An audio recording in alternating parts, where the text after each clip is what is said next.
Hello student, আমি Tapas sir. আজকে এই ভিডিওতে যাদের ফিফথ সেমিস্টারের পাশে হিস্ট্রি আছে, অর্থাৎ তোমাদের যে ডিএসসি A2 অর্থাৎ ইউরোপের যে পেপার তোমাদের আছে তারই অধ্যায়ভিত্তিক সাজেশান, যেখানে আমি তোমাদের ইম্পর্টেন্ট, সাপোর্টিং এবং এক্সট্রা সবই কিন্তু ভিডিওটা আলোচনা করব। তো তোমাদের বলবো কেউ কিন্তু ভিডিওটি স্কিপ করবে না, তোমরা কিন্তু পুরোটা দেখার চেষ্টা করো, তাহলে তোমরা কিন্তু সহজেই বুঝতে পারবে। আচ্ছা, এখনও চ্যানেলটিকে সাবস্ক্রাইব করোনি, অবশ্যই চ্যানেলটিকে সাবস্ক্রাইব করে রেখো এরকম ভিডিও সবার আগে পাওয়ার জন্য। তো দেখো, তোমাদের প্রথম প্রশ্ন তোমাদের ডিএসসি A2 পেপারের, দেখো, ফ্রান্সের সন্ত্রাসের রাজত্বের মূল্যায়ন করো। যেটি তোমাদের কিন্তু 10 মার্কস বা 20 মার্কসের চান্স আছে। এবারে খুবই ইম্পর্টেন্ট প্রশ্ন, এটি 2022 সালে এসেছিলো। আর তোমাদের মনে হয় তোমাদের কিন্তু 2022 সালের যে প্রশ্নপত্রটি তোমাদের জন্য কিন্তু খুবই ইম্পর্টেন্ট। তোমরা কিন্তু 2022 সালের প্রশ্নপত্র তোমরা কিন্তু ভালো করে পড়বে।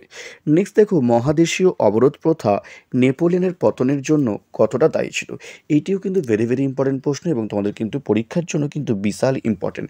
ভালো করে তোমরা কিন্তু করবে, প্রবল ইম্পর্টেন্ট। নেক্সট, ফরাসি সংবিধান সভার কার্যাবলী ও সীমাবদ্ধতা লেখো।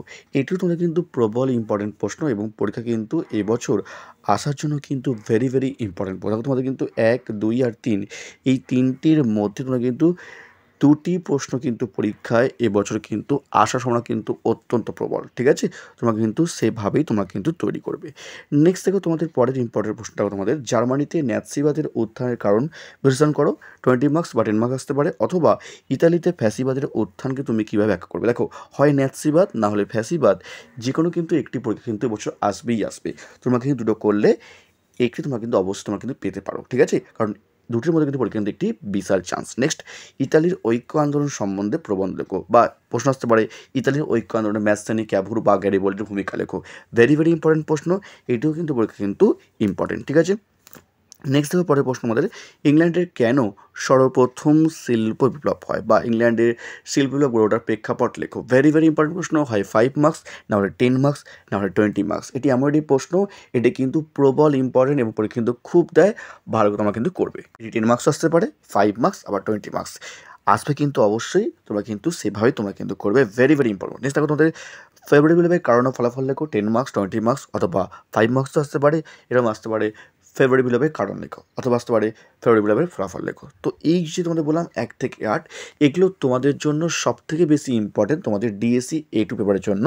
এগুলো তোমরা কিন্তু খুব ভালো করে পড়বে, এগুলো একদম তোমরা কিন্তু বাদ দেবে না, একদম খুবই ভালো তোমরা পড়বে। তারপর তোমরা কিন্তু কিছু সাপোর্টিং করে যাবে। দেখো, সাপোর্টিং প্রশ্নটা তোমাদের প্রথম প্রশ্ন, 1917 সালে রুশ বিপ্লব সম্পর্কে আলোচনা করো। 20 মার্কসে ভেরি ইম্পর্টেন্ট প্রশ্ন, বা লেনিনের অবদান লেখো। ভেরি ইম্পর্টেন্ট প্রশ্ন। নেক্সট, ব্রিটেন ও মহাদেশীয় ইউরোপের শিল্পায়ন প্রক্রিয়ার পার্থক্য কী ছিল। এটাও কিন্তু ইম্পর্টেন্ট প্রশ্ন সাপোর্টিংয়ের মধ্যে। নেক্সট দেখো, অভিজাত বিদ্রোহের প্রেক্ষাপট ও তারপর লেখো। 10 মার্কসও আসতে পারে, আবার 20 মার্কসও আসতে পারে। তো এগুলো সাপোর্টিং প্রশ্ন, যদি ওখানে ফল্ট হয়ে থাকে তাহলে তোমরা কিন্তু এখান থেকে তোমরা কিন্তু অবশ্যই তোমরা কিন্তু কমন পাবে। আগে তোমরা 1 থেকে 8 পড়বে, তারপর তোমরা সাপোর্টিং করে যাবে। ঠিক আছে, এরপর এক্সট্রা প্রশ্নটা তোমরা দেখে যাও, তাহলে তোমরা পরীক্ষায় লিখে আসতে পারো। এগুলো ভালো করে করার পর জাস্ট এক্সট্রা দেখে যাবে, তোমরা পরীক্ষায় অন্তত লিখে আসতে পারো, যাতে ছেড়ে আসতে না হয়। দেখো, এক্সট্রা প্রশ্ন তোমাদের মেটানিক ব্যবস্থা কি একটি রক্ষণশীল ব্যবস্থা ছিল, এটা এক্সট্রা 20 মার্কসের জন্য। নেক্সট, তোষণ নীতির বিবরণ দাও, এটা তোমাদের এক্সট্রা প্রশ্ন। লাস্ট, 1817 থেকে 1914 খ্রিস্টাব্দ পর্যন্ত সময়কালকে কি সাম্রাজ্য বা যুগ বলা হয়, এটা 1871 হবে। হ্যাঁ, ঠিক আছে, আমি কী বললাম তোমাদেরকে, এটা 1871 করে নেবে। 1871 থেকে 1914 খ্রিস্টাব্দে পর্যন্ত সময়কালে কি সাম্রাজ্যবাদী যুগ বলা হয়, এটিও তোমাদের খুব ইম্পর্টেন্ট প্রশ্ন, জাস্ট তোমরা দেখেছো। তো এই ছিল তোমাদের ডিএসসি A2 পেপারের মানে ইম্পর্টেন্ট প্রশ্ন, সাপোর্টিং এবং এক্সট্রা। যদি ভিডিওটি ভালো লেগে থাকে অবশ্যই লাইক করে দিও, আর চ্যানেলটি সাবস্ক্রাইব করনি অবশ্যই চ্যানেলটিকে সাবস্ক্রাইব করে রেখো এরকম ভিডিও সবার আগে পাওয়ার জন্য। তো আজকের মতো এটুকুই, খুব তাড়াতাড়ি তোমার জন্য যে মার্কস 5-এর সাজেশান, তার লিঙ্কও এই ভিডিওর ডেসক্রিপশন বক্সে দিয়ে দেবো, তোমরা পারলে দেখে নিও। আর তোমাদের যে কোশ্চেন পেপারের লিঙ্কও ডিএসসি A2 পেপারে বিগত 3 বছরের, তার লিঙ্কও এই ভিডিওর ডেসক্রিপশন বক্সে দিয়ে দেবো, তোমরা পারলে কিন্তু দেখে নিও। তো আজকের মতো এইটুকুই।